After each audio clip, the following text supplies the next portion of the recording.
I have a confession to make.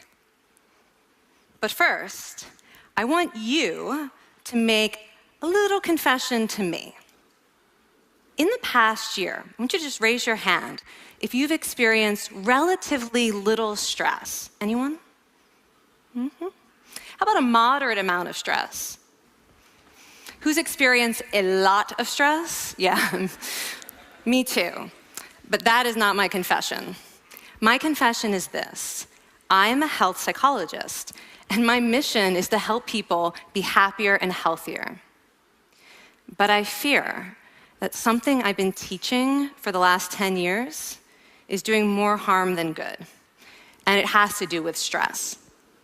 For years, I've been telling people stress makes you sick. It increases the risk of everything from the common cold to cardiovascular disease. Basically, I've turned stress into the enemy.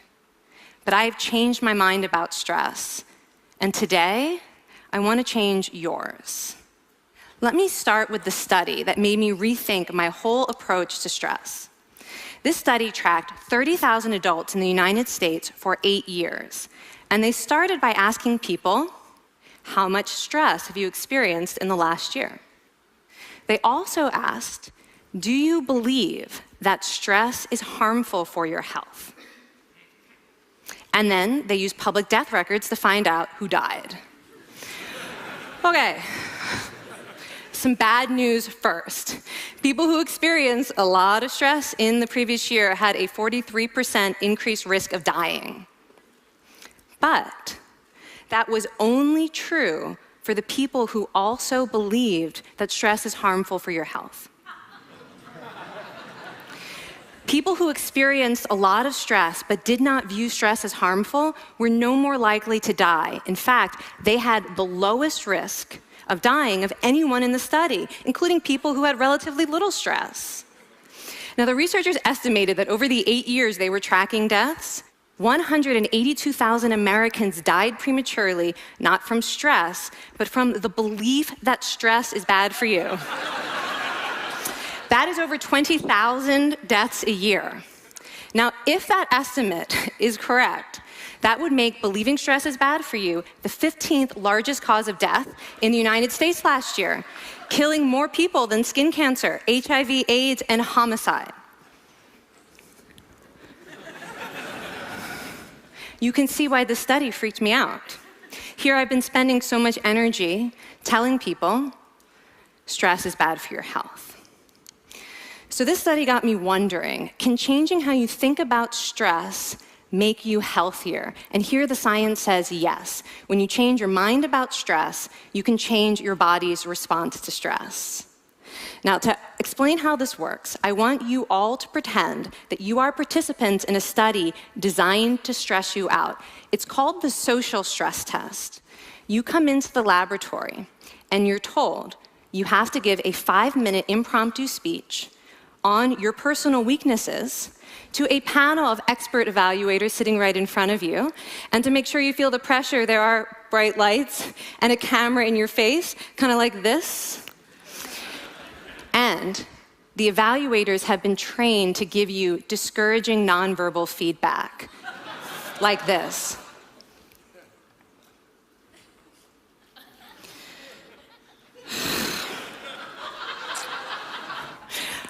Now that you're sufficiently demoralized, time for part 2, a math test. And unbeknownst to you, the experimenter has been trained to harass you during it.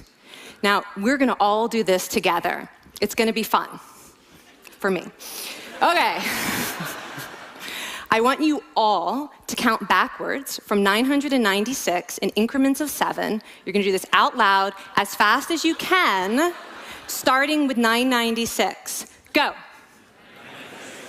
Go faster. Faster, please. You're going too slow. Stop, stop, stop, stop.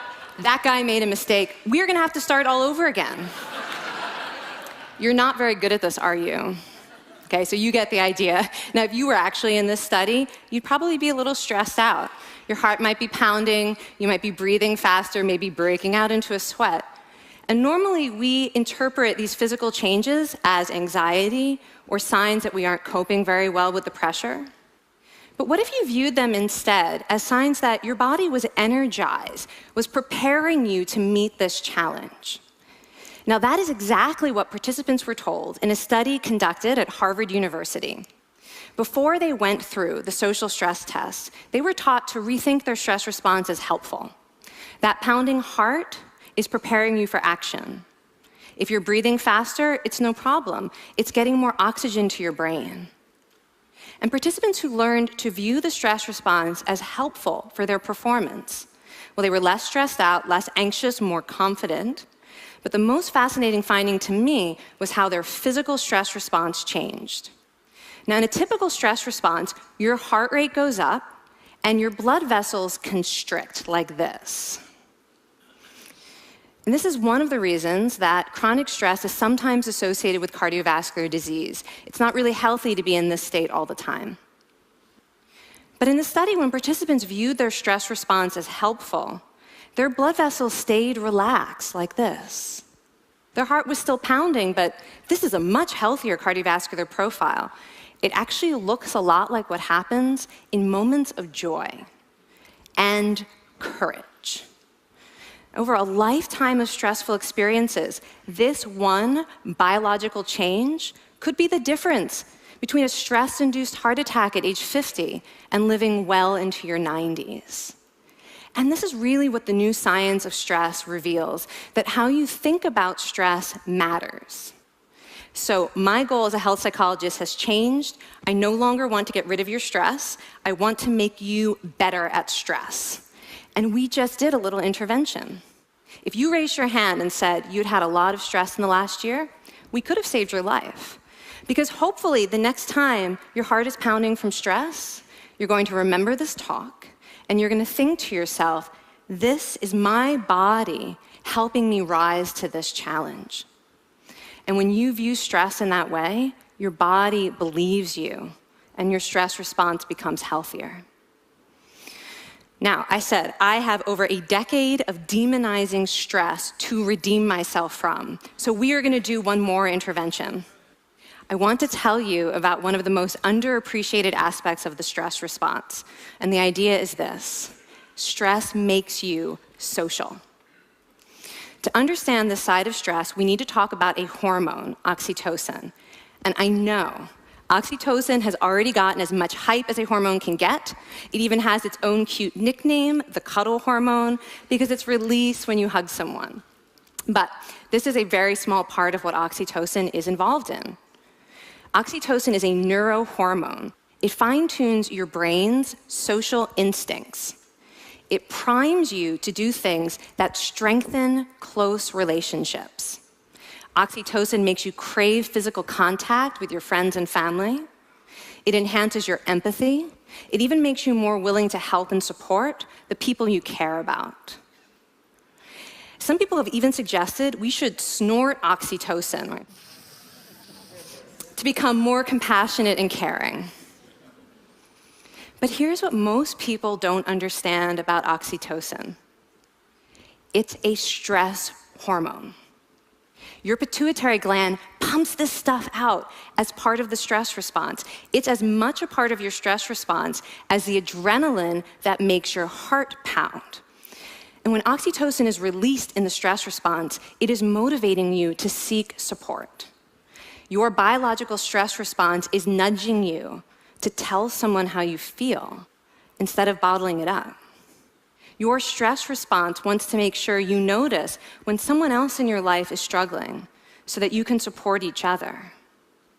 When life is difficult, your stress response wants you to be surrounded by people who care about you. Okay, so how is knowing this side of stress going to make you healthier? Well, oxytocin doesn't only act on your brain, it also acts on your body. And one of its main roles in your body is to protect your cardiovascular system from the effects of stress. It's a natural anti-inflammatory. It also helps your blood vessels stay relaxed during stress. But my favorite effect on the body is actually on the heart. Your heart has receptors for this hormone. And oxytocin helps heart cells regenerate and heal from any stress-induced damage. This stress hormone strengthens your heart. And the cool thing is that all of these physical benefits of oxytocin are enhanced by social contact and social support. So when you reach out to others under stress, either to seek support or to help someone else, you release more of this hormone, your stress response becomes healthier, and you actually recover faster from stress. I find this amazing that your stress response has a built-in mechanism for stress resilience. And that mechanism is human connection. I want to finish by telling you about one more study. And listen up, because this study could also save a life. This study tracked about 1,000 adults in the United States, and they ranged in age from 34 to 93. And they started the study by asking, how much stress have you experienced in the last year?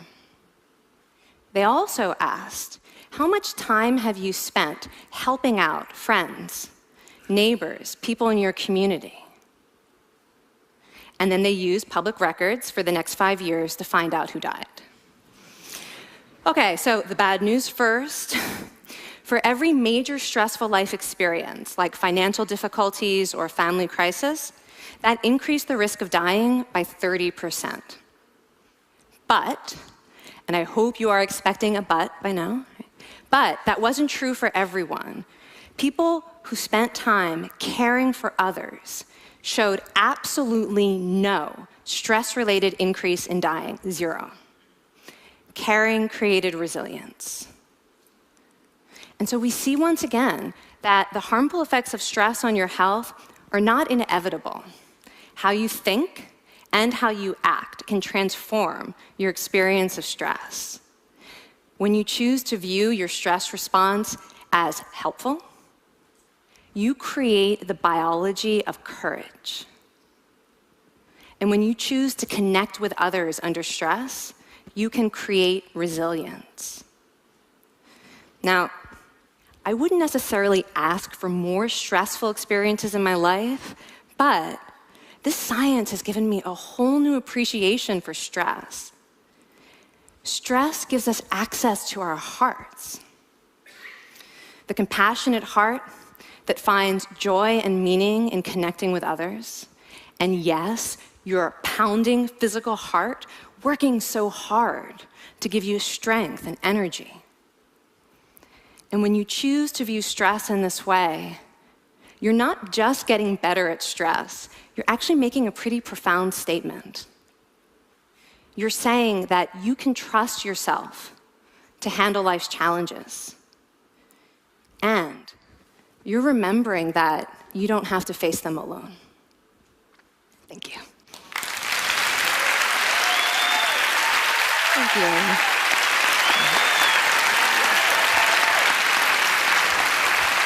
I mean, this is kind of amazing what you're telling us. It seems amazing to me that a belief about stress can make so much difference to someone's life expectancy. How would that extend to advice? Like if someone's making a lifestyle choice between, say, a stressful job and a non-stressful job, does it matter that which way they go, that it's equally wise to go for the stressful job so long as you believe that you can handle it in some sense? Yeah, and one thing we know for certain is that chasing meaning is better for your health than trying to avoid discomfort. And so I would say that's really the best way to make decisions, is go after what it is that creates meaning in your life, and then trust yourself to handle the stress that follows.